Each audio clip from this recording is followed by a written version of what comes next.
Bonsoir, bienvenue sur Monaco Info pour une nouvelle édition du 19h dont voici les principaux titres. Dans ce journal, nous vous présenterons la délégation monégasque qui partira aux Jeux Olympiques de Pékin, dont le coup d'envoi sera donné le 4 février. Les athlètes monégasques seront engagés dans 2 disciplines, le ski alpin et le bob à 2. Nous découvrirons qui sera le porte-drapeau et nous serons avec le secrétaire général du comité olympique monégasque, Yvette Lambin-Berty. La suite de la saison hivernale des ventes aux enchères après la joaillerie d'Arcurial, place aujourd'hui aux montres d'exception proposées par Antiquorum. Retour aux sources pour le rallye Monte-Carlo. Vous l'avez certainement constaté sur le port, il y a comme des aires de Formule 1 avec l'immense parc d'assistance qui est en cours de montage pour accueillir les concurrents. Notre consultant rallye Franck Phillips, qui sera à l'antenne avec l'équipe de Monaco Info, nous donnera un avant-goût de ce qui attend les passionnés. Mais sans plus tarder, découvrons donc les visages qui vont représenter Monaco aux Jeux Olympiques d'hiver de Pékin dans 2 disciplines.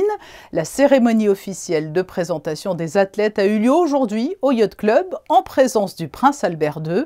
Le secrétaire général du comité olympique monégasque est notre premier invité. Bonsoir Yvette Lambin-Berty. Bonsoir. Ça y est, nous avons la certitude que les Jeux Olympiques d'hiver pourront bien se tenir ou y a-t-il encore un petit doute? Non, il n'y a plus de doute. Tout est organisé pour ça. Et voilà, donc nous avons fait la présentation aujourd'hui de nos athlètes. Alors cette année, le nombre de compétiteurs monégasques engagés est un petit peu moins important, mais la qualité est là. C'est ce que nous allons tout de suite découvrir dans ce reportage d'Émilie Rousseau et nous nous retrouvons ensuite. Pour la 11e participation consécutive de Monaco à des Jeux d'hiver, la principauté sera représentée dans 2 disciplines, le bobsleigh et le ski alpin, par des athlètes qui ont déjà une expérience olympique. C'est lors d'une cérémonie de présentation au Yacht Club de Monaco que leurs noms ont été dévoilés, tout comme l'annonce du porte-drapeau. Pour ces Jeux Olympiques à Pékin, Son Altesse Sérénissime le Prince Albert II a souhaité confier cette mission au skieur Arnaud Alessandria. C'est énorme, je m'y attendais pas vraiment, mais non, c'est un honneur de porter le drapeau pour le défilé. Cette délégation monégasque sera complétée des bobeurs Rudy Rinaldi et Boris Vian, accompagnés d'Anthony Rinaldi. Ils se mesureront à la piste de bob située à Yanqing les 14 et 15 février prochains et auront à cœur de montrer tout leur potentiel. On se le répète souvent, notre objectif c'est d'arriver sans douleur et de prendre beaucoup de plaisir par rapport à Pyeongchang en 2018. Comment vous les abordez tous les deux ces Jeux, Boris? Avec de la confiance et de la sérénité par rapport à Pyeongchang, là, comme vient de l'évoquer Rudy. Trouver un petit peu plus serein et surtout beaucoup plus près physiquement. Les Jeux Olympiques de Pékin seront une nouvelle fois particuliers en raison de la crise sanitaire. Les organisateurs ont tout mis en œuvre pour qu'ils se déroulent sereinement. Première date à retenir, le 4 février avec la cérémonie d'ouverture, puis le 6 février avec le ski alpin et la descente homme.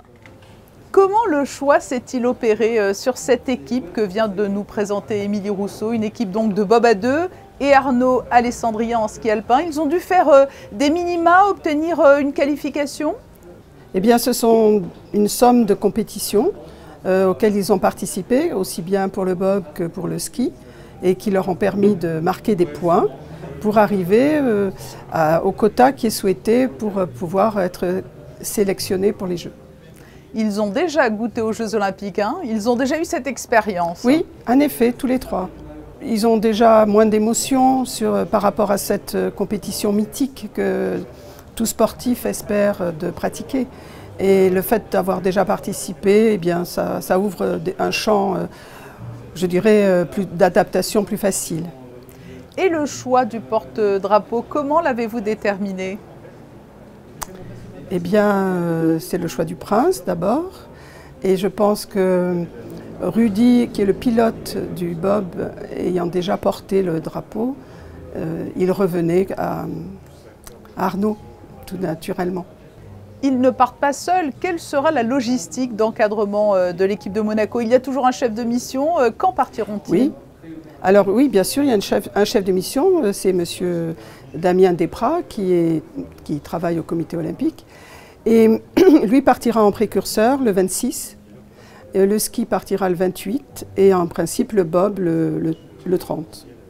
En termes de logistique, le gigantisme chinois ne va pas poser de problème sur les différents sites de compétition? Non, non, non, au contraire, les sites sont formidables. D'ailleurs, nous avons pu envoyer les bobeurs au mois de décembre à Pékin pour un test event. Et là, ils ont pu apprécier et la piste, qui est, paraît-il, très belle, très adaptée surtout techniquement, et surtout toutes les infrastructures et l'attention qui est portée aux athlètes. Donc là-dessus, je pense que les Chinois et le comité d'organisation mettent un point d'honneur à ce que les athlètes soient parfaitement accueillis et bien traités. Malheureusement, le contexte international sanitaire ne permettra pas de public et condamnera un peu chacun à rester dans une bulle, mais c'est obligatoire et je pense que c'est important. Après, ceci dit, après les Jeux de Tokyo, on sait aujourd'hui que ce qui compte pour les athlètes, quoi qu'il en soit, c'est de faire cette compétition-là. Vous voyez, ça c'est vraiment important. Après, le public manque, évidemment, l'environnement familial, parce que personne ne peut se déplacer. Mais même pour la famille olympique, seuls les membres de la famille olympique peuvent être présents et n'ont pas la possibilité d'avoir d'accompagnants non plus. Vous voyez, tout le monde est à la même enseigne. Alors justement, le prince souverain lui-même, olympien, ne manquera pas le rendez-vous? Ah non, il sera présent. Il y a une petite session qui est juste avant la cérémonie d'ouverture à laquelle il participera. Et après, il restera quelque temps au jeu. Ce n'est pas facile de constituer une délégation pour les Jeux olympiques d'hiver. Il y a toujours moins de prétendants que pour les JO d'été. Est-ce que vous avez déjà une génération montante que vous suivez de près? Alors oui, et tout à l'heure, le prince souverain l'a relevé en présentant l'équipe, en voyant évidemment qu'il n'y avait pas d'athlète féminine. Et je crois que tous nos espoirs se portent sur cet avenir-là. Et on espère qu'après Alexandra Coletti, qui avait été quand même une athlète remarquable, hein, c'est quand même elle qui a fait quasiment les meilleures performances. Elle a fait la Coupe du Monde pendant des années.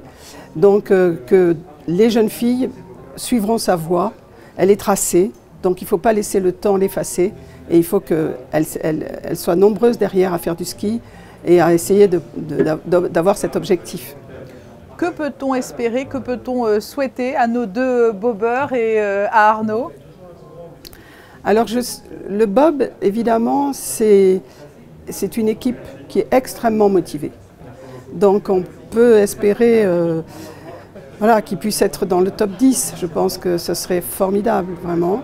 Et puis pour Arnaud, il est plutôt du niveau Coupe d'Europe parce que c'est comme ça qu'il s'entraîne avec les équipes de France à l'heure actuelle. Mais je pense qu'il est dans de bonnes conditions pour faire le meilleur de ce qu'il peut. Et voilà, je suis certaine qu'il, sans accroc, tout ira très très bien. Eh bien, nous souhaitons de belles Olympiades à cette délégation.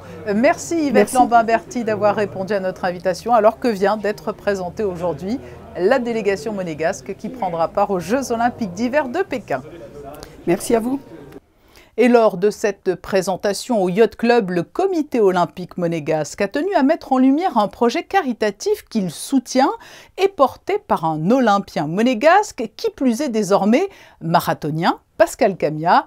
Les explications d'Émilie Rousseau sur des images d'Alexandra Marangoni. Il compte à son actif 3 Jeux olympiques de 1992 à 1998, Albertville, Lillehammer et Nagano. Après ses belles expériences en bobsleigh, Pascal Camia n'a jamais abandonné le sport pour autant. Il a déjà couru plus de 21 marathons. Il est même le premier monégasque à terminer les 6 World Marathon Majors, Boston, Chicago, New York, Berlin, Londres et Tokyo. Il a souhaité remettre sa Six Star Medal au Prince Albert II. Et parallèlement à cela, il a lancé une levée de fonds. J'avais vu que les athlètes avaient pu, grâce à leur médaille, faire des levées de fonds dans leurs pays respectifs. Et j'ai pensé qu'il était judicieux de lier le dépassement de soi que l'on fait dans ces challenges que sont les marathons avec la solidarité à Monaco. Dans sa démarche, Pascal Camia a pu compter sur le soutien du Comité olympique monégasque, de la Compagnie monégasque de banque et du footballeur Olivier Giroud, ambassadeur de cœur du Monaco collectif humanitaire. La somme symbolique de 42 195 €, faisant référence au nombre de mètres parcourus lors d'un marathon, a pu être récoltée. Elle a été reversée au Monaco collectif humanitaire. Ça permet également de pouvoir opérer 4 enfants, comme vous l'avez dit, sur le centre cardio-thoracique, et que je remercie. J'ai contacté aussi M. Guy Nervaux, qui m'a mis en contact avec Olivier Giroud. Donc c'était vraiment un élan de solidarité à travers comme je le dis, ce challenge sportif. L'initiative de Pascal Camia a unanimement été saluée. Elle rappelle la nouvelle devise olympique adoptée par la session du CIO en 2021 à Tokyo. Plus vite, plus haut, plus fort, ensemble. Passons au premier point info de ce journal. Comme chaque mardi, débutons par les données chiffrées sur la pandémie de Covid. Bonsoir Christinda Thomel. Bonsoir Patricia, bonsoir à tous. Le gouvernement princier vient de communiquer les chiffres relatifs au dépistage, des chiffres qui sont arrêtés au dimanche 16 janvier inclus. 10 616 tests PCR antigéniques ont été réalisés sur des patients résidents et non résidents depuis le 10 janvier dernier, révélant un taux de positivité de 12,7%, soit un taux d'incidence de 1953. À Dubaï, sur le pavillon de Monaco, à l'exposition universelle, la venue de l'une des start-up de l'incubateur Monacotech, Keysystem, a conduit sur place une mission de prospection. Oui, spécialisée dans le soutien informatique aux gestionnaires d'actifs et aux banques privées. Cette société helvético-monégasque entend faire une percée sur le marché du Golfe. Écoutez à ce propos les 2 directeurs commerciaux de Keysystem. L'idée, lorsque Keysystem a été intégré à Monacotech, c'était justement d'accélérer le développement de la société, ce qui a été fait de manière très fructueuse. Et très récemment, Monacotech, dans le cadre de la deuxième phase de croissance de Keysystem, nous a accompagnés dans nos nouveaux projets, puisque nous avons accueilli un nouvel actionnaire l'année dernière.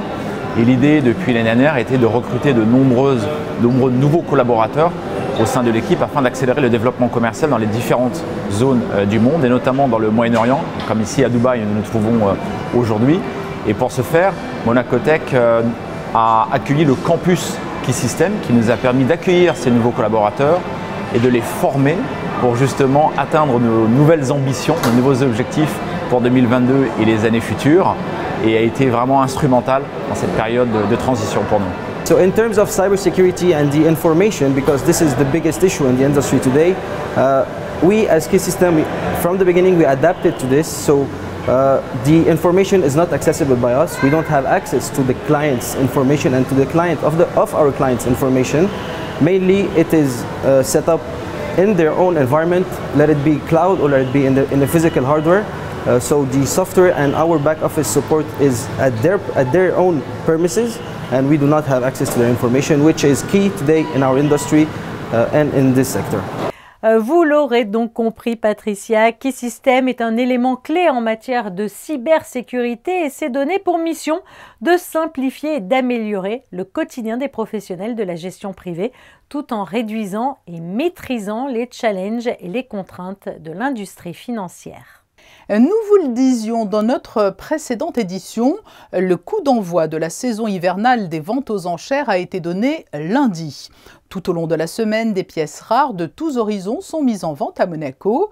Aujourd'hui, c'est la maison Antiquorum, spécialisée dans les montres de collection, qui a réuni au Yacht Club 1 millier d'acheteurs, en grande partie sur sa plateforme online. Hervé Zorniotti et Lionel Bernardi sont arrivés pile à l'heure pour cette vente de prestige. 1 million d'euros, record monégasque à battre ce jour pour la maison de vente aux enchères Antiquorum, spécialisée en horlogerie de collection. Pour cette troisième vente en principauté associée à MC Luxury Auction, une sélection prestigieuse de 178 montres anciennes et modernes est proposée à 1 millier de collectionneurs et d'enchérisseurs. Présentation des pièces maîtresses de cette vente par Romain Réa, CIO de la maison Antiquorum. C'est l'anniversaire, c'est les 50 ans de la Royal Oak qui a été dessinée par Gérald Genta, qui a vécu à Monaco pendant de longues années. Donc il était normal que je sélectionne une Royal Oak dessinée par Gérald Genta, qui est la Royal Oak en or à quantième perpétuel, Elle est avec son certificat d'authenticité de chez Audemars Piguet, parce qu'il y a toujours un petit plus, ça donne l'année exacte. Et puis voilà, on est sur une estimation qui va de 200 à 300 000 euros.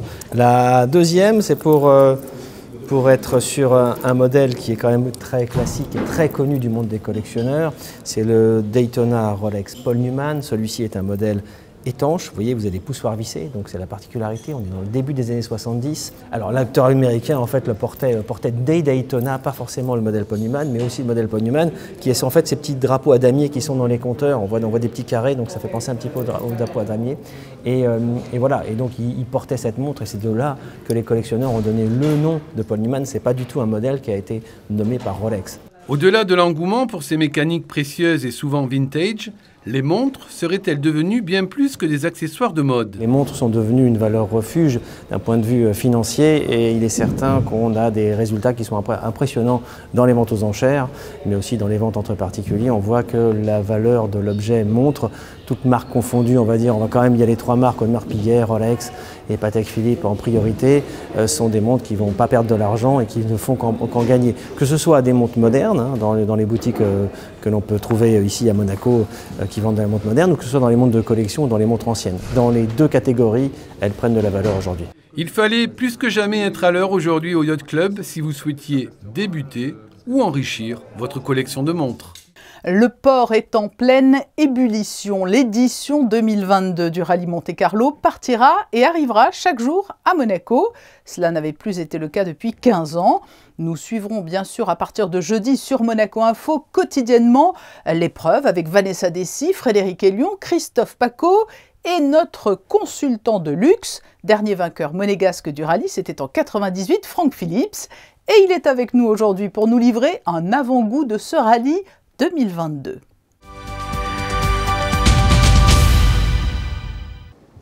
Franck Phillips, bonsoir. Bonsoir Patricia.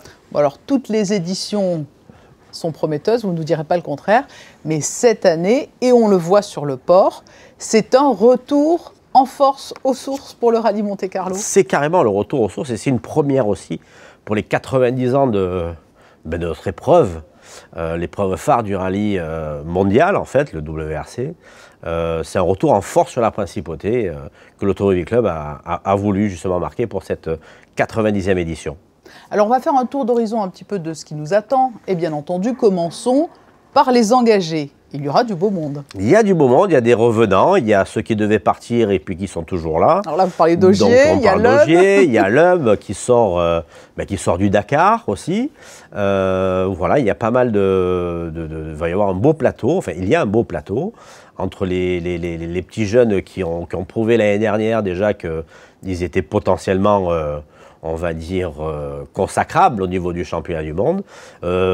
Ogier qui repart avec un nouveau copilote, l'Hub aussi, parce que bon, on a appris fin de l'année dernière que Daniel Elena mettait un terme à sa carrière. Donc voilà, plein de belles surprises, je pense, qui va nous attendre au départ de cette édition. Bon, alors c'est toujours un petit peu difficile à dire comme cela, mais qui vous voyez pour la victoire finale? C'est très compliqué. C'est très compliqué, il faut voir Neuville qui marche bien sur Monte-Carlo depuis 2 ans. Ogier, bien évidemment, qui a son titre à défendre.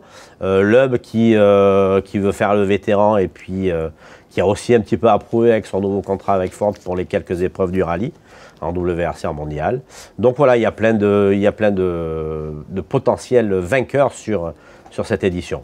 Et côté constructeur, alors toujours ce bras de fer entre Toyota et Hyundai? Toyota et Hyundai, Ford aussi, c'est-à-dire Ford a changé leur voiture. On parle de la nouvelle Puma, qui visiblement est très performante. Donc voilà, et je pense que ça va être une belle bataille en prévision, même entre constructeurs. Oui, voilà pour les forces en présence. Et puis bien entendu, ce qui fait le sel du rallye, c'est le parcours, c'est les spéciales. Alors cette année, des figures imposées, puisque le départ se fait depuis Monaco, l'arrivée à Monaco. Donc ça a un petit peu contraint au niveau du parcours, mais il n'en reste pas moins qu'il devrait être très beau. Alors c'est vrai que bon, malheureusement, avec le temps qu'on a depuis 15 jours, le manque de neige va faire un peu sentir on va dire le pilotage sur la neige. On monte quand même jusque près de Gap, on va jusqu'à Sisteron pour faire la spéciale de Saint-Géniès-Toar, qui est un juge de paix de l'ancien rallye Monte-Carlo, Pourquoi? Parce que sur la distance initiale qui faisait 30 km, elle était raccourcie à 23. Et il y a un col qui n'est jamais déneigé l'hiver. Donc choix de pneumatique qui peut être compliqué parce qu'il faut savoir que bien évidemment, les pilotes font 2 chronos, 2 épreuves chronométrées sans changer de pneumatique. Ça peut être aussi, ça peut rester toujours le fameux juge de paix du Monte-Carlo. La première nuit du Turini, qui est donc jeudi soir, visiblement va être toute sèche parce que là les prévisions météo sont imparables. Là, voilà, autant aux États-Unis il neige beaucoup, ici malheureusement on aurait bien aimé avoir un petit peu ça.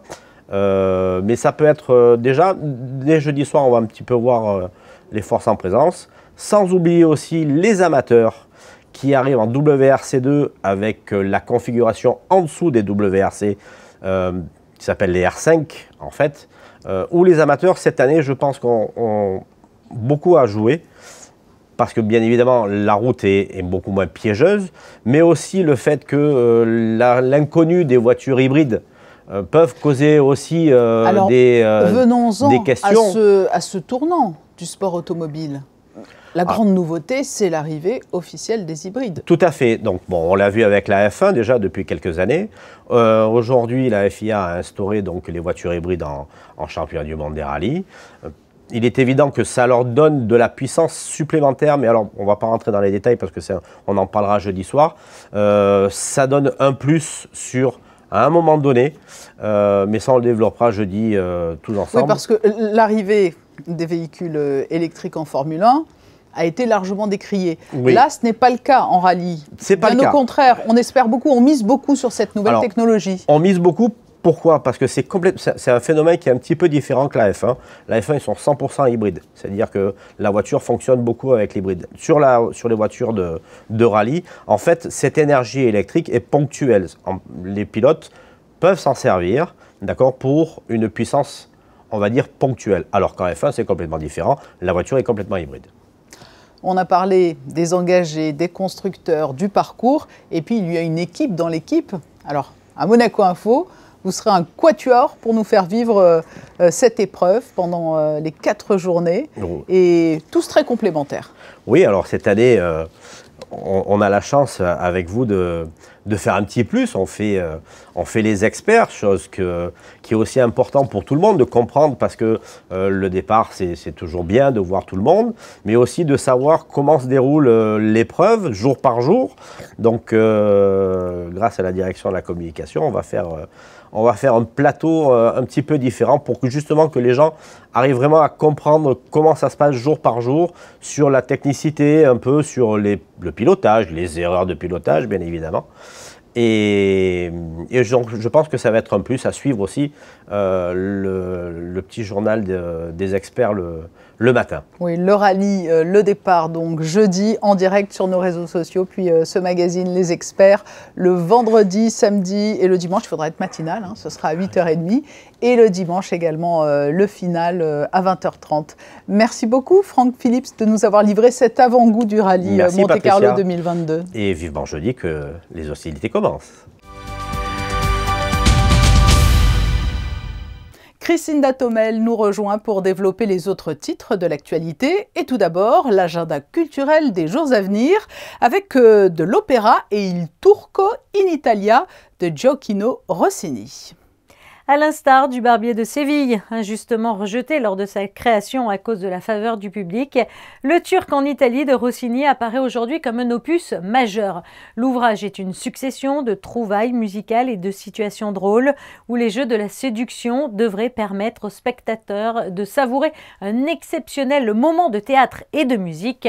Interprété par le chœur de l'Opéra de Monte-Carlo et les musiciens du Prince, cet opéra sera joué les 21, 25 et 27 janvier à 20h à l'Opéra Garnier et une représentation sera donnée le 23 janvier à 15h. Des planches de l'opéra aux planches de théâtre, il n'y a qu'un pas. Quel est le prochain spectacle à l'affiche du théâtre Princesse Grace, Crisinda? Eh bien, après Macbeth, c'est noir, retrouvez Une histoire d'amour de Alexis Michalik et Qui est Monsieur Schmitt de Sébastien Thierry. Dans Une histoire d'amour, Katia et Justine tombent amoureuses et tentent toutes les deux une insémination artificielle. Katia tombe enceinte, Justine disparaît. 12 ans plus tard, Katia va mourir et demande à son frère, qu'elle n'a pas vu depuis 5 ans, d'être le tuteur de son enfant. Amour, perte, deuil, abandon, autant de sentiments mis en avant dans cette pièce qui amènera le spectateur à se poser la question: comment l'amour peut-il finir? Une pièce qui se jouera ce jeudi à 20h30 au TPG. Et donc, qui est Monsieur Schmitt, qui se jouera dimanche à 17h? Monsieur et Madame Bélier dînent tranquillement lorsque le téléphone sonne alors qu'ils n'y sont pas abonnés. Au bout du fil, leur interlocuteur insiste pour s'entretenir avec un certain Monsieur Schmitt dont ils n'ont jamais entendu parler.